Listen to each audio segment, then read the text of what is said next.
Can I help you, Aegis? I hope so, Abbot. Our salvation is at stake. I am listening. What is the significance of these objects steeped in memories? Nemes. I have reread every work that I have on them.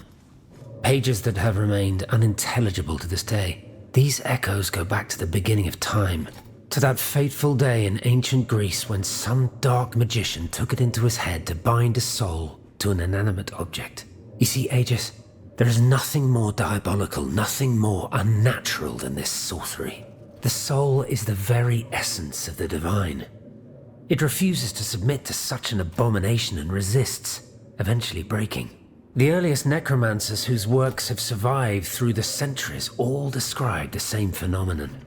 When a soul is fragmented, 3 shards of memory are torn from its consciousness and take shelter in 3 objects that the victim held dear. It's as if these memories wish to remain bound to the mortal who had held them until then.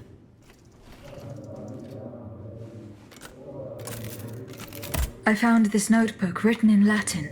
Indeed. Medieval Latin, to be precise. Oh, hold on. Bon sang. Aegis, what a find. This handwriting. I would recognize it anywhere. It's in Nicholas Flamel's own hand. Give me some time to study this, and I'll tell you what I'm able to glean from it. Have you finished reading the notebook, mon père? Yes, Aegis, and what I learned from it puzzles me. In this diary, Flamel tells of 3 journeys. 3 journeys into what he calls the in-between. A strange world filled with wandering souls. Tormented spirits that are unable to ascend to heaven. This world... it's where Cagliostro's victims were trapped until I freed them.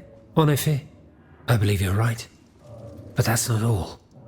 Flamel planned to return there a 4th time. He wrote this in the final paragraph, in his handwriting, dated 21st of March 1418. That was the day before he died, Aegis. What if his body died while his soul was traveling through limbo? What if he were trapped, a prisoner in this purgatory? Aegis, because of your unique nature, we have an incredible opportunity. What do you mean, mon père? If the soul that animates you has been bound to the automaton that serves as its vessel, then it can be separated from it too. And if this were the case, the soul would travel to purgatory, where Cagliostro entraps the souls of his victims. Hold on. Are you trying to convince me to go and find Nicholas Flamel? I'm offering you a chance to speak to the man who discovered the Philosopher's Stone. Surely you won't pass it up. Assuming I agree to venture into purgatory, do I even have a chance of finding him there? Certainly. According to this journal, the soul flies to the zenith of the place where it left the body of the deceased. Or that of the pilgrim, in this case. If Flamel's soul is trapped in purgatory, as we've guessed, you'll need to go to the house where he drew his dying breath. Is it still standing? Of course. It's on Rue de Montmorency, in the quartier de l'Hôtel de Ville. You can get there via the cemetery of the Église Saint-Jacques. And how do you plan to free my spirit from this automat? We would simply need to break the bond between them. To do this, we would need to stop your machinery. For a short time, of course. We don't want to lose you, ma chère. As for the rest, it will be a question of mechanics, chemistry, or electric currents, or something or other. Therein lies the problem. This is far beyond my comprehension. But it is fascinating, isn't it? Perhaps Monsieur Bailly could shed some light on the matter. Goodbye, Abbot. And may liberty triumph.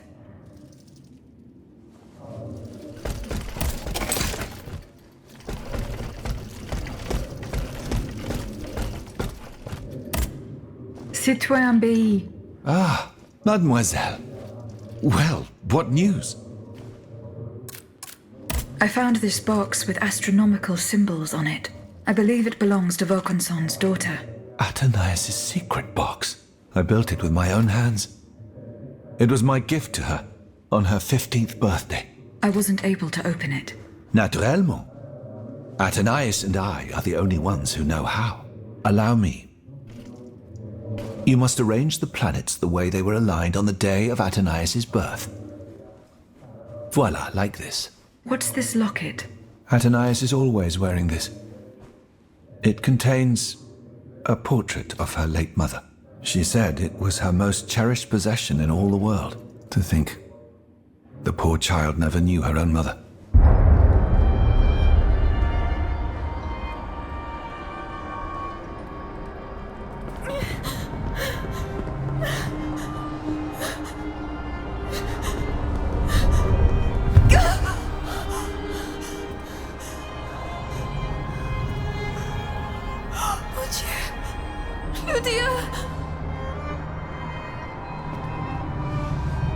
You monster! What did you do to her?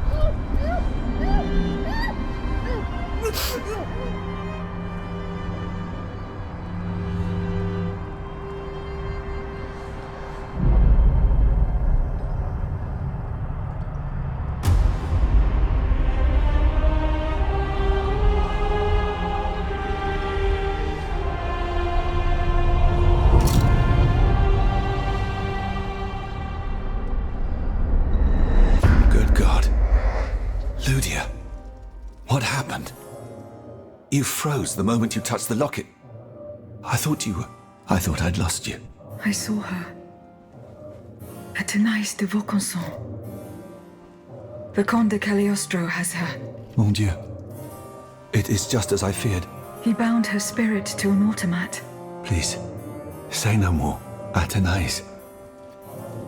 It is her spirit that animates you. Is it not? Yes. I believe so. Seigneur, quelle abomination. Where can I find Athenais' body? God only knows. Although I assume that the Comte de Cagliostro is taking pains to keep her alive, this is certainly the only way to keep her spirit alive in you. The only way to free her is to find her body.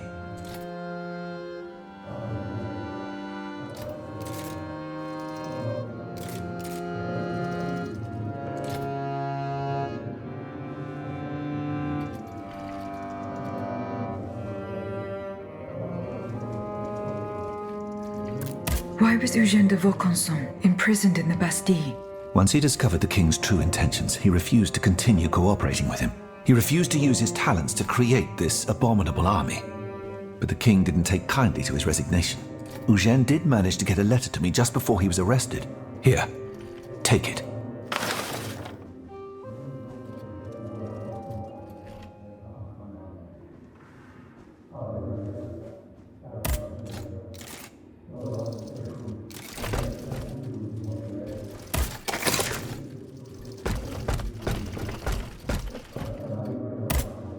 Citoyen Bay. Ah, mademoiselle.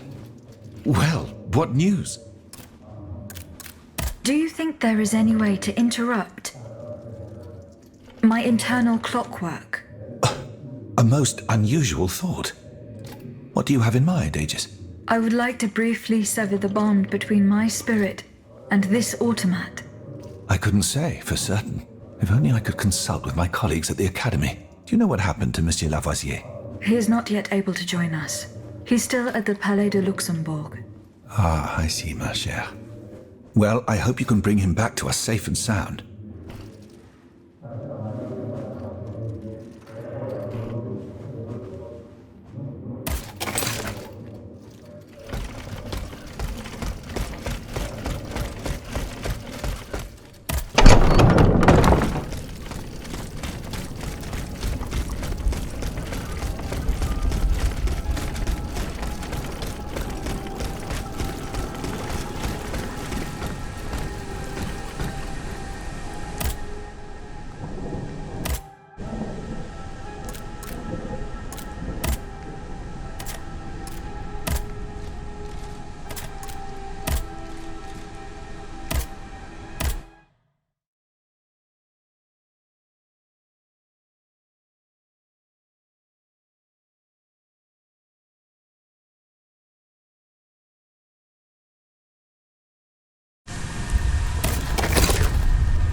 Closer.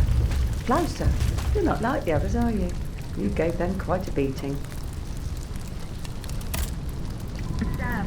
Why didn't you come sooner, ma chère?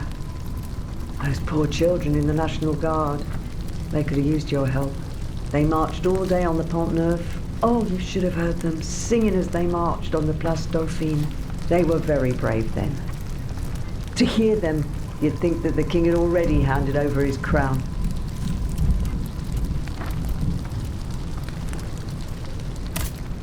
Then what happened? As far as I know, gunfire, the booming of cannons, shouting, lots of shouting. And then, silence. None of the soldiers returned. No, not a single one. My son, my little Francois. He left this morning to join the volunteers, but he hasn't given any sign of life since. I'll try to find out what happened to him. Madame. Do you have any news of my son? Alas, I do not. Will I never see him again in this lifetime?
Yellow cartridges.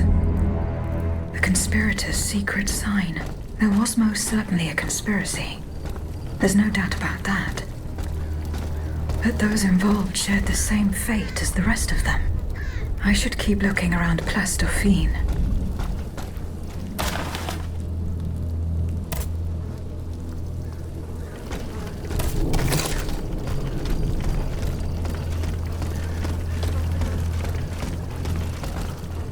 Not even the commanding officer was spared.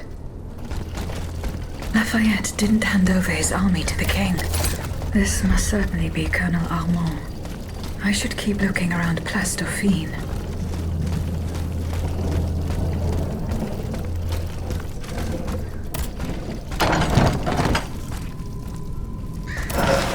headquarters at the Pont au Change. By all appearances, it's not official. Most likely an underground hiding place that can be entered from the riverbank. I'll try to track down Capitaine Lefebvre. If he and his men withdrew to the Société des Amis des Noirs, he must have gone towards the Châtelet. It would have been a desperate move for certain. I doubt any of them survived the retreat.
This gate has a lock that requires some combination of 4 letters.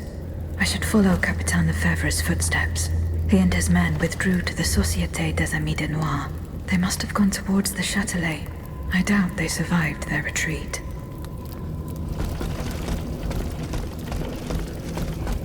There's no point trying to force it. This lock requires a 4-letter password. I should follow Capitaine Lefebvre's footsteps. He and his men withdrew to the Société des Amis de Noir. They must have gone towards the Châtelet. I doubt they survived their retreat.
The poor souls. They died just steps from their god.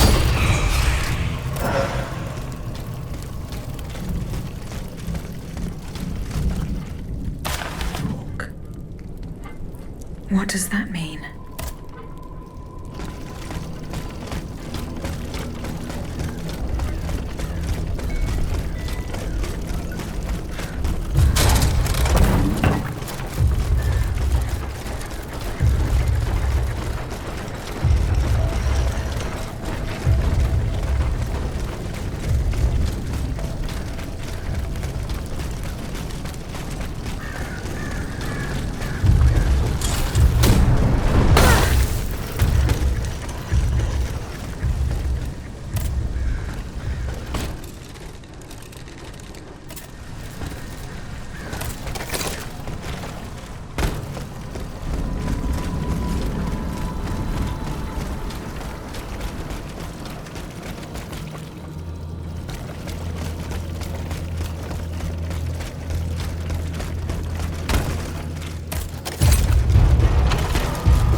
The lock opened.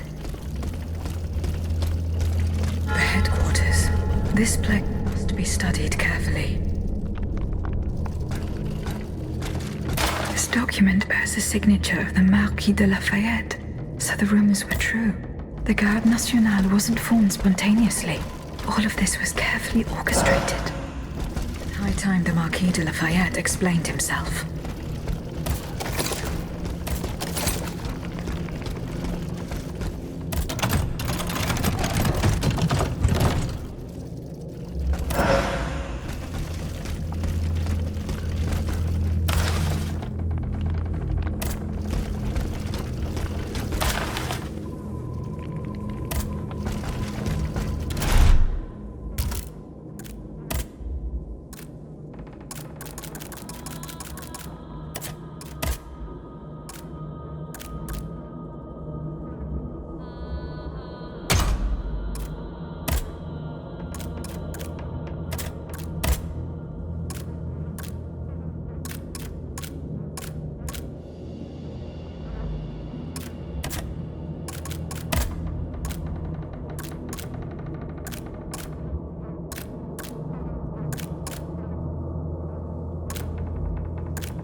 General Lafayette.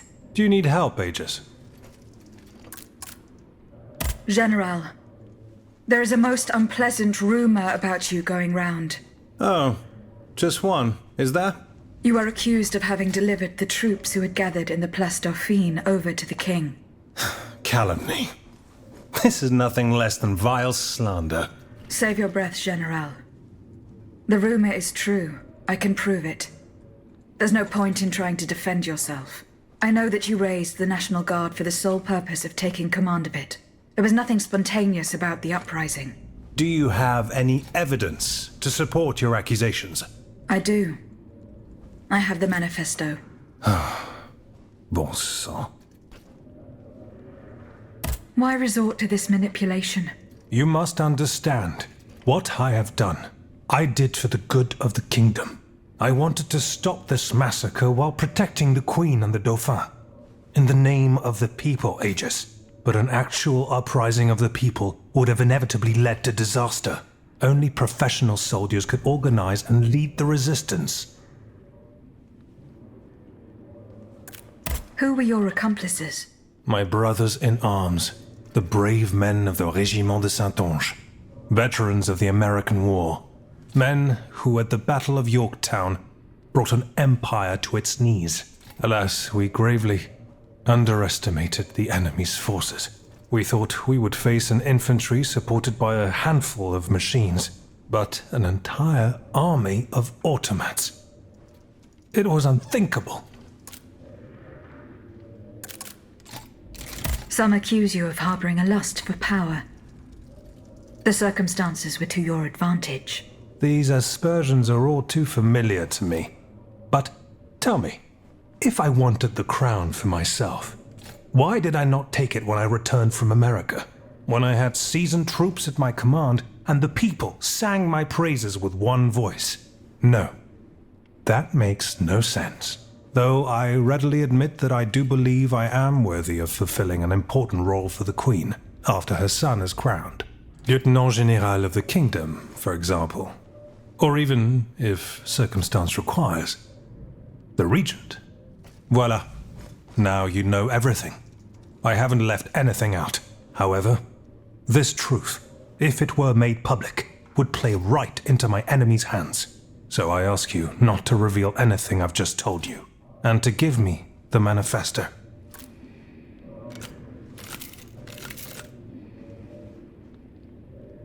C'est entendu, General. Here. Aegis, by doing this, you're not saving my honor. You're saving the future of the entire kingdom. Oh, and one more thing. Can you tell me where I can find my detractor? The one who told you the rumors about me? He comes and goes. One day he's here, one day he's there. It would be pointless to try to confront him. Oh, no matter. I will not let this serpent continue to vilify me. I shall get redress for these aspersions in the end. Do as you wish, General de Lafayette. General, there is an alarming rumor about you going around. Huh. Just one, is there? You are accused of having delivered the troops who had gathered in the Place Dauphine over to the king. Calumny. This is nothing less than vile slander. I am the staunchest opponent of the bloodthirsty tyrant who claims to rule us. What's more, I did not call for the uprising. The National Guard came together on their own. This was the work of soldiers who rebelled and called on the people to rise up and defend Paris. It was only after they had gathered that the troops asked me to lead them. Alas, I was too late. But tell me, where did you hear this rumor?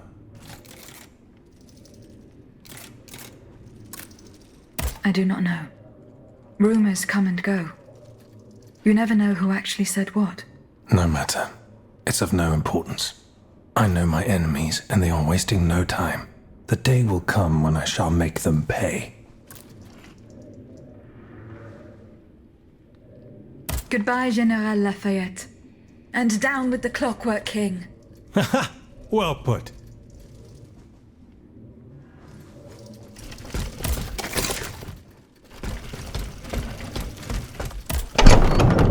Citoyen Marat. Madame? I'm surprised to find you here. Did you follow me? Didn't you know?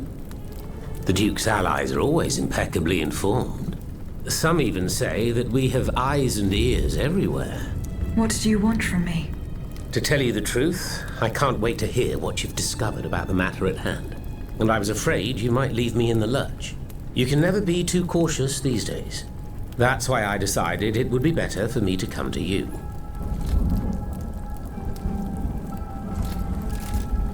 You were right. Lafayette was behind this purportedly popular uprising. Aha! I've got him at last. But he had no intention of handing his men over to the king. His goal was to raise an army and command the troops himself. It doesn't matter. These troops would have allowed him to crush the Patriots and set himself up as a dictator. He lied to the people. He lied to the Assemblée Nationale. His time has come. All I need is for you to give me the proof of his treason. I have no proof, monsieur. You will have to be satisfied with my word. Your word? What good is your word to me? Do you think I can convince people by repeating baseless accusations? Believe me, I have tried, but without much success. No, it's useless. I must admit defeat. We will have either the King or Lafayette, one despot or another. In either case, my fate is sealed. I will soon join the Duke in exile, and I will abandon my beloved people to their doom. I have no other choice.